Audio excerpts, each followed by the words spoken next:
আসসালামু আলাইকুম। নিয়মিত বাংলা সংবাদ আপনাদের স্বাগতম। শুরুতে থাকছে শিরোনাম, এরপর বিস্তারিত। চীন থেকে শূন্য হাতে ফিরেছেন প্রধানমন্ত্রী, বলছেন রুহুল কবির রেজভি। এদিকে দেশে ভয়াবহ পরিস্থিতি বিরাজ করছে এখন, মন্তব্য করেছেন সেলিমা রহমান। জানিয়ে দেব, কোটা সংস্কার আন্দোলনকারীদের বিরুদ্ধে পুলিশের মামলা। আর থাকছে, কোটা আন্দোলন সফল হলে গণতন্ত্রের জন্য লড়তে হবে, বলছেন মেজর হাফিজ। এবং সবশেষ জানিয়ে দেব, ক্ষমতা হারানোর আতঙ্কে গণভবনে এখন গুম হারাম। এতক্ষণ শুনছেন সংবাদ শিরোনাম, এবার জানুন পুরো বিস্তারিত। প্রধানমন্ত্রী শেখ হাসিনার চীন সফর প্রসঙ্গে বিএনপির সিনিয়র যুগ্ম মহাসচিব রুহুল কবির রেজভি বলছেন, 195 জন সফর সঙ্গে নিয়ে চীন সফরে গিয়েছিলেন প্রধানমন্ত্রী শেখ হাসিনা। শূন্য হাতে তিনি দেশে ফিরেছেন। চীনের কাছে $20 বিলিয়ন চেয়েছিলেন, 1 বিলিয়ন ইউয়ানের আশ্বাস পেয়েছেন।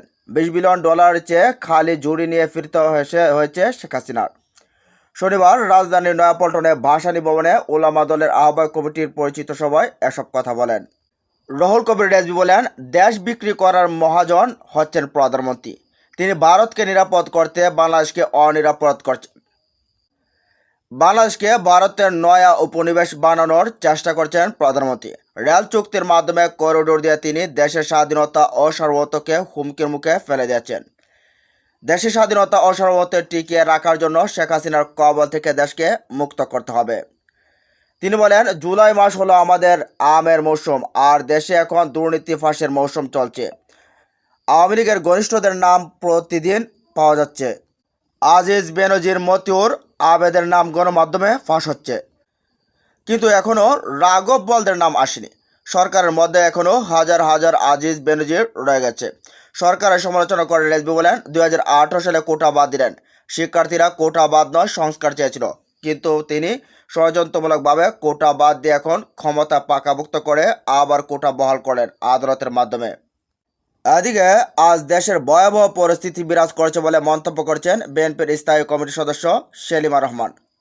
জাতীয় প্রেস ক্লাবের বাংলাদেশ ইউথ ফোরামের উদ্যোগে ভারতের সাথে অসম চুক্তি, বাংলাদেশ স্বাধীনতা সার্বভৌমত্বের উপর হুমকি শীর্ষক এক আলোচনা সভায় এমন মন্তব্য করেন সেলিমা রহমান। বলেন, সবচেয়ে বড় ভয়াবহ হচ্ছে দেশের স্বাধীনতা হুমকির মুখে। আমরা এক অনিশ্চয়তার দিকে ছুটে চলছি। দেশের মানুষ দুঃখে দুঃখে মরছে। জনযুদ্ধের মাধ্যমে দেশ স্বাধীন হয়েছে। ছাত্র, শ্রমিক, নারী, পুরুষ সেই যুদ্ধে অংশগ্রহণ করছে। সমস্ত দেশ ঐক্যবদ্ধ হয়েছিল, শুধু কিছু রাজাকার ছাড়া। দেশ স্বাধীন হয়েছে 52 বছর হলো। আমাদের যে চাওয়া ছিল, আমাদের যে পাওয়া ছিল, তা আমরা পাইনি। বাংলাদেশের ন্যায় ভিত্তিক শাসন ব্যবস্থা, গণতান্ত্রিক ব্যবস্থা, মানুষের বেঁচে থাকার অধিকার, কথা বলার অধিকার, মাথা উঁচু করে বেঁচে থাকার অধিকার, এই মুহূর্তে তা সম্পূর্ণভাবে ধ্বংস করে দিয়েছে। সাধারণ মানুষ কথা বলতে পারছে না। তিনি বলেন, আজ নানা দিক থেকে আওয়াজ উঠছে, কোটা সংস্কারের আন্দোলন হচ্ছে। তাদের কোনো রাজনৈতিক দল আন্দোলন করতে বলেনি, তাদের বিবেক থেকে আন্দোলন করছে। কোটা সংস্কারে শিক্ষার্থীরা বলছে, এই সরকারের উপর তাদের কোনো আস্থা নেই। চারিদিক থেকে আওয়াজ উঠছে, শিক্ষা ব্যবস্থা সম্পূর্ণ ধ্বংস করে দিয়েছে। মেধার কোনো দাম নেই। দুর্নীতির মধ্যে দিয়ে, লবিংয়ের মধ্যে দিয়ে শিক্ষা ব্যবস্থা ধ্বংস করে শিক্ষার্থীদের জীবন অনিশ্চিত করে ফেলছে। ঢাকার জলবদ্ধতা প্রসঙ্গে সেলিমা রহমান বলেন, পত্রিকায় দেখলাম সিটি কর্পোরেশন কাজ না করে 700 কোটি টাকা লুট করেছে। শুক্রবার ঢাকা শহর ডুবে গেল। কেন ডুববে না? আজকে খাল, নদী, জলাশয় সবকিছুই দখল করে নিয়েছে। রিসোর্স ঘরবাড়ি নির্মাণ করেছে আওয়ামী লীগের মন্ত্রী, এমপি বা তাদের ঘনিষ্ঠ প্রভাবশালীরা। এমপি হলে 5 থেকে 6টা বাড়ি করতে হবে, কোটি কোটি টাকা আয় করতে হবে। এ হলো বাংলাদেশের অবস্থা। এদিকে কোটা সংস্কার আন্দোলনকারীদের বিরুদ্ধে পুলিশের মামলা।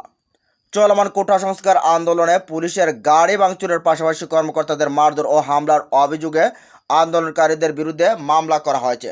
রাজারবাগ পুলিশ লাইন্সের পরিবহন শাখার চালক খলিলুর রহমান বাদী হয়ে রাজধানীর শাহবাগ থানায় মামলাটি দায়ের করেন।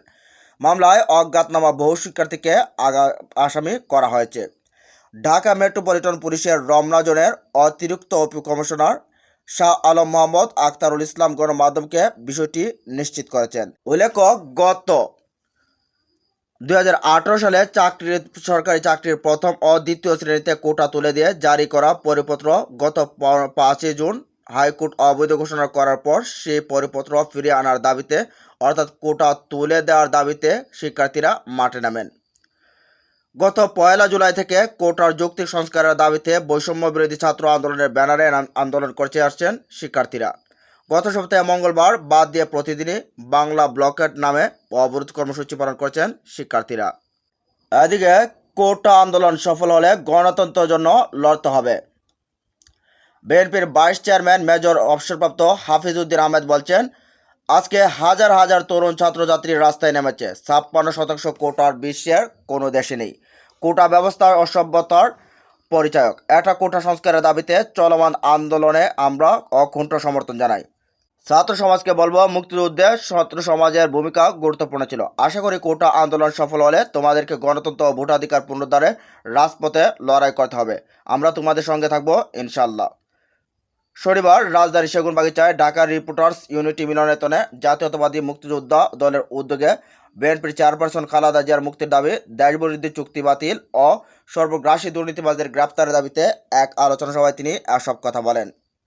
হাফিজউদ্দিন আহমেদ বলেন, 1971 সালে সাম্য, সামাজিক সুবিচার ও মানবিক মর্যাদার প্রতিষ্ঠিত লক্ষ্যে জীবন বাজি রেখে যুদ্ধ করেছিলাম। মূলত গণতন্ত্রের জন্য যুদ্ধ করেছিলাম, কিন্তু সেই গণতন্ত্র দেশে নেই। আমরা মুক্তিযোদ্ধা কোটায় চাকরি চাই না, মেয়াদের ভিত্তিতে চাকরি চাই। আজকে যাদেরকে মুক্তিযোদ্ধা রাখা হয়েছে তারা কারা? যুদ্ধের সময় মুক্তিযোদ্ধা ছিল 80,000, তারা তো কোনো কোটা চায়নি। এখন কোটা রাখা হয়েছে ভুয়া আওয়ামী মুক্তিযোদ্ধাদের জন্য। আমরা খুব বড় জোর 5 ভাগ কোটা রাখার পক্ষে। বিশ্বাস করছি সরকার দাবি মানতে বাধ্য হবে। বৈষম্যহীন শাসন ব্যবস্থা চাই। তিনি বলেন, সত্যিকার অর্থে বাংলাদেশে মুক্তিযোদ্ধাদের মূল্যায়ন হয়নি। বিএনপির যোগ্য নেতৃত্ববৃন্দকে আরও মূল্যায়ন করা উচিত।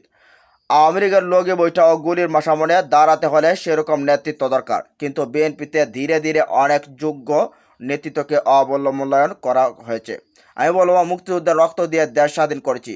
আবারও মুক্তিযোদ্ধাদেরকে আন্দোলন সংগ্রামে নেতৃত্ব দিতে হবে, সেই প্রস্তুতি নিয়ে রাখুন। মেজর হাফিজ বলেন, খালেদা জিয়া অত্যন্ত অসুস্থ। তার সঙ্গে আমার বহু বছরের পরিচয়। রাজনীতিতে আসার অনেক আগ থেকে তাকে সবসময় আমি সুস্বাস্থ্যের অধিকারী দেখেছি, কিন্তু সম্প্রতি কুরবানি ঈদের সময় দেখলাম তিনি কথা বলতে বলতে হাঁপিয়ে ওঠেন, কিন্তু এই সরকার তাকে চিকিৎসা দেয়নি। তিনি কখনো নির্বাচনে ফেল করেনি, এমনকি গোপালগঞ্জের টুঙ্গিপাড়া থেকে নির্বাচন করলেও পাশ করবেন। বিএনপি সবসময় দেশের স্বার্থ রক্ষা করে। ভারতের সঙ্গে চুক্তির প্রসঙ্গে বিএনপির এই ভাইস চেয়ারম্যান বলেন, কোনো চুক্তির আগে জনগণের সমর্থন নিতে হবে, কিন্তু যে চুক্তি জনগণ মানে না সেই চুক্তি আমরা কেউ মানি না। প্রতিবেশী দেশ আমাদেরকে মরুভূমি বানাতে চায়, সেজন্যই তারা তিস্তার উজানে বাদ দিয়েছে। তারা যেন সর্প হয়ে দংশন করে উজা হয়ে যাবে। তাদের দেশের জনগণিতা ওখানকার সরকারের উপর ক্ষুব্ধ। রেল ট্রানজিটে আমাদের লাভ কি? এখানে কোনো লাভ থাকলে জনগণের মতামত নিন।